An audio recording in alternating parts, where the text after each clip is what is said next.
Every day, a new hope arises across Indonesia as its youth make their way to their schools to seize the promise of a better future. Some of them already have it within their grasp, while others struggle even to remain on course.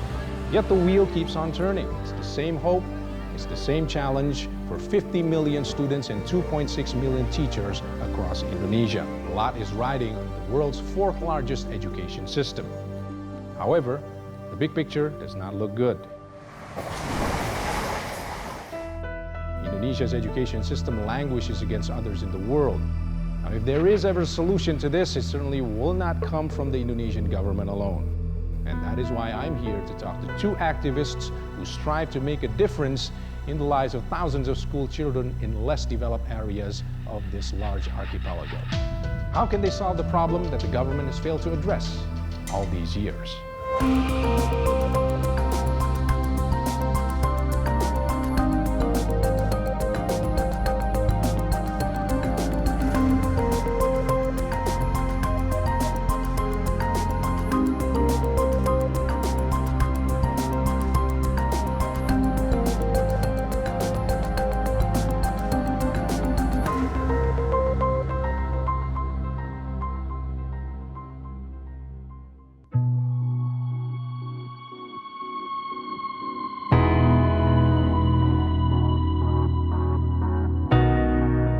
The state of education in underprivileged communities creates a vicious circle of poverty in many areas. In those locations, it is so bleak that many of the poorest ones stop trying to get out of their meager situation. Jamie Ngadiono never forgets the poverty that he grew up in as a child of a modest peasant couple in Lampung, in the island of Sumatra. Pagi. Apa kabar? Baik. Makasih ya udah diajak ikut ya. Oke. Transmigrasi tahun 75, orang tua saya pindah, move ke Lampung. Gitu. Nah, pas di Lampung itu, ya itu keadaan nggak membaik gitu. Sampai SMP, terus kemudian mau sekolah gitu kan, mau ceritanya mau sekolah lanjut lagi gitu. Orang tua saya udah nggak bisa. Saya udah taruh di panti asuhan karena orang tua saya nggak sanggup untuk membiayai sekolah. By sheer luck, he finds a way out. Today, he goes back to that life that happens in many depleted locations in a hope to get the children there to aim high for their future. Ngadiono does not have much to do the work. He only has a growing number of volunteers in a loose-knit community he calls the 1,000 Teachers, or 1,000 Guru. Hari ini kita ada kegiatan traveling and teaching.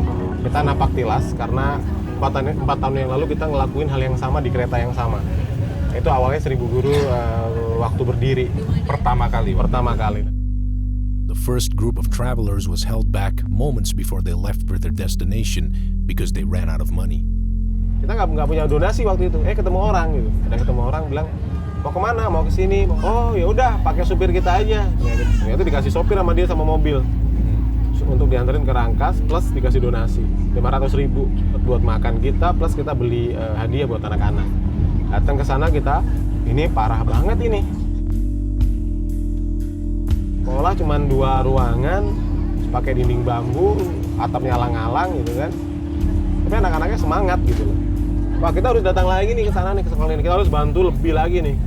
Udah, mulai posting. Begitu posting, yang ikut 30 orang.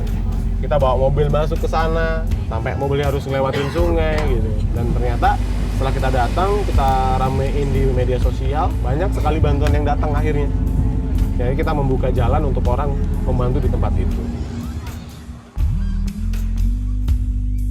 Total kita ada 38, total yang semua yang berangkat hari ini. Datang dari berbagai profesi. Kita punya tujuan satu kesana untuk bantu anak-anak, main sama anak-anak, mau menginspirasi anak-anak. Mungkin ada yang belum pernah naik kereta gitu. Oh, naik kereta enak juga ya. Udah pernah naik kereta?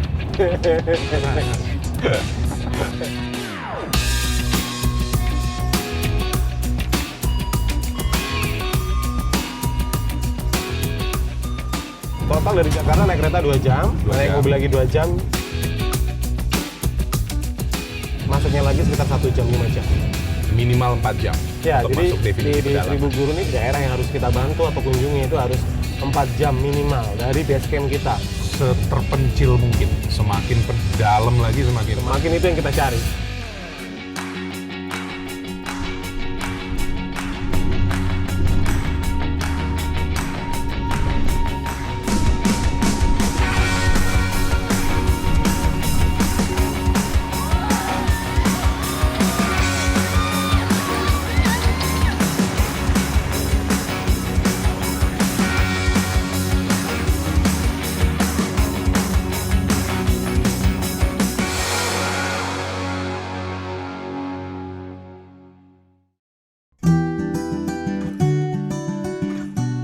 in an isolated village in the Rangkas Bitung Regency in the Banten province.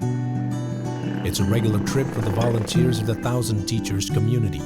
Poverty and seclusion are palpable around me.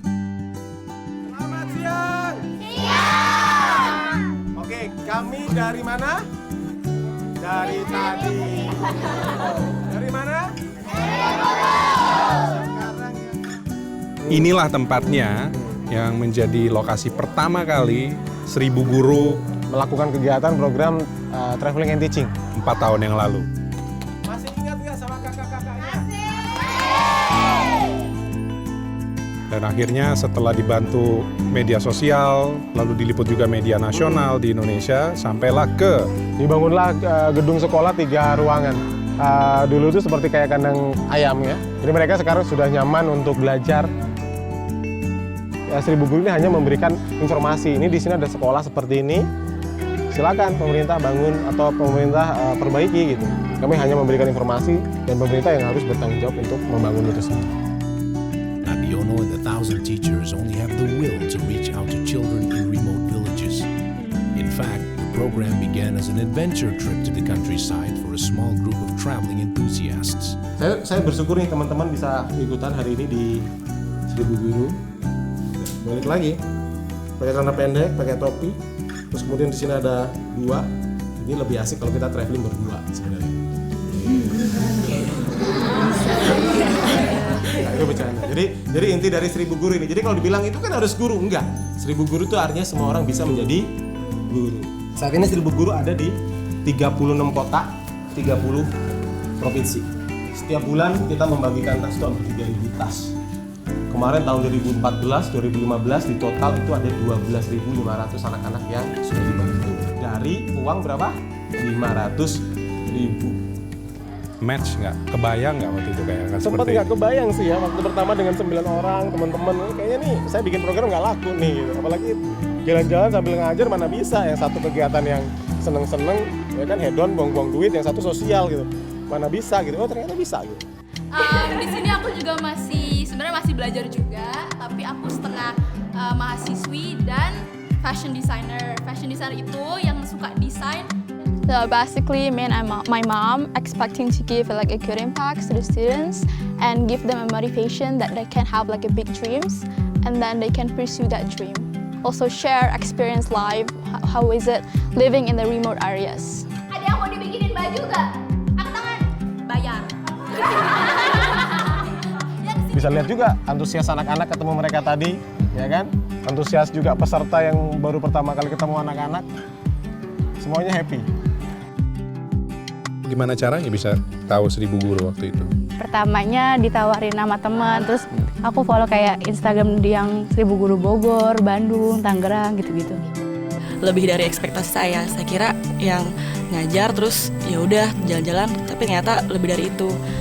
Jadi lebih bersyukur sih ya, ngebandingin kita dulu kayak begini, terus ngeliat anak-anak yang kayak gini tuh, aduh ya ampun, kayak ternyata kehidupan di desa tuh jadi pengen kayak ngelakuin sesuatu juga, jadi nggak stop di sini, kayak ntar ada program apa jadi pengen ikut-ikut lagi, ya pengen ngebantuin juga sih. Gitu. Lalu apa dampak perubahan yang paling kelihatan dari anak-anak ini selama 4 tahun terakhir? Sekarang udah ada 1000 guru yang kesini, mereka sering berinteraksi sama orang, mereka udah berani untuk berbicara gitu, kayak gitu. Halo. Reva umur berapa sekarang? 10.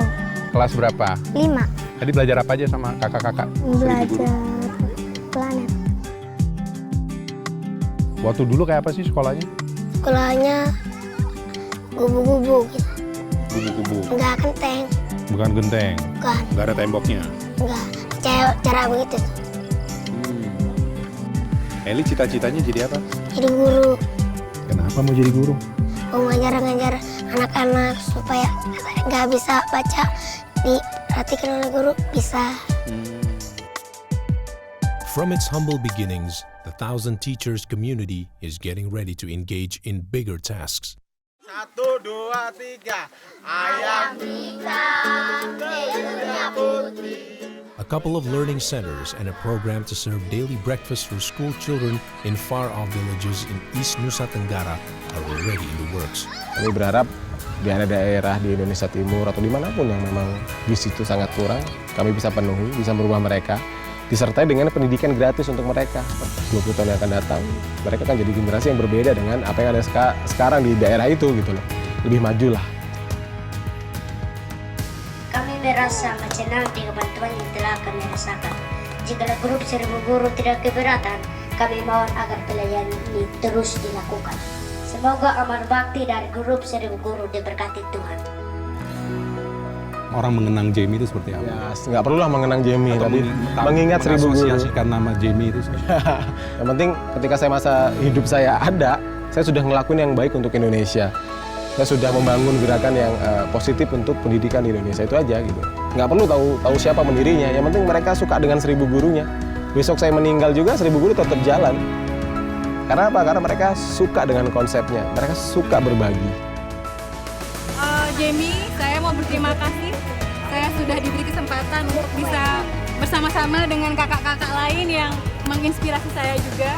Bukan hanya mengajar, sebenarnya juga belajar dari mereka. Saya berharap program ini akan terus berlanjut dan dalam waktu dekat mudah-mudahan saya bisa join lagi. Anak-anak tuh seneng banget kita datang, terus mereka sampai ada yang sedih-sedih gitu kita pergi. Nanti say goodbye ya. Bilangnya gimana? Goodbye. Coba 1, 2, 3. Goodbye. Oke. Kita belum pulangnya dia bilang aku kangen kakak. Serius aku belum pergi. Seru sih, seru dan wajib coba sih kalau yang mau nambah pengalaman ngajar.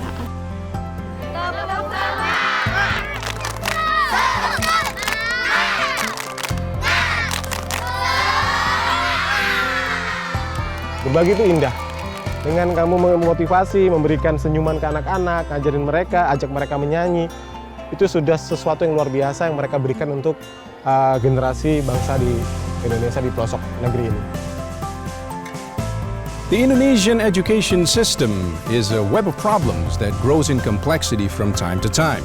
It needs a concerted effort to untangle the issues or just willingness to go down to problem areas to see what can be done regardless of size or method. What matters is consistent change. Now, neither Anies Baswedan nor Jamie Adiono ever hope for direct or instant results, but the difference they make today is what changes the face of Indonesia tomorrow.